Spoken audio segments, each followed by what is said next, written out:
School leader തെരഞ്ഞെടുപ്പ് എന്താ ഇത്ര വലിയ സംഭവമാണോ? അങ്ങനെ ചോദിക്കാൻ വരട്ടെ, അതൊരു സംഭവമാക്കി തീർക്കുകയാണ് മുഴപ്പിലങ്ങാട് കെട്ടിനകത്ത് ബുസ്താനുൽ മദ്രസ ലീഡർ, ഡെപ്യൂട്ടി ലീഡർ എന്നീ സ്ഥാനങ്ങളിലേക്കുള്ള തെരഞ്ഞെടുപ്പാണ് പാർലമെന്ററി ഇലക്ഷൻ മാതൃകയിൽ നടത്തിയത്. കാണാം ഒരു വ്യത്യസ്തമായ തെരഞ്ഞെടുപ്പ് കാഴ്ച.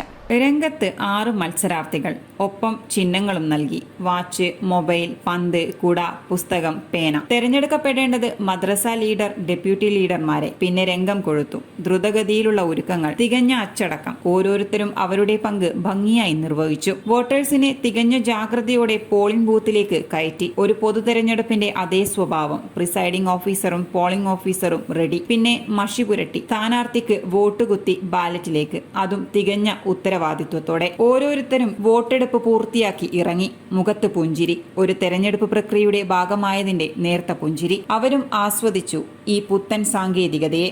വോട്ടർമാരെ നിയന്ത്രിക്കാൻ വളണ്ടിയേഴ്സും സജ്ജമായിരുന്നു. ഒരു പൊതു തെരഞ്ഞെടുപ്പിനെ ഭാവിയിൽ അഭിമുഖീകരിക്കേണ്ടി വരുമ്പോൾ ഒരു പതർച്ചയും ഉണ്ടായിക്കൂടാ എന്നതാണ് ഇത്തരത്തിൽ മദ്രസയിലേക്ക് തെരഞ്ഞെടുപ്പ് നടത്താൻ അധികൃതരെ പ്രേരിപ്പിച്ചതും. അത് തീർത്തും ലക്ഷ്യം കാണുക തന്നെ ചെയ്തു. City news, Kannur.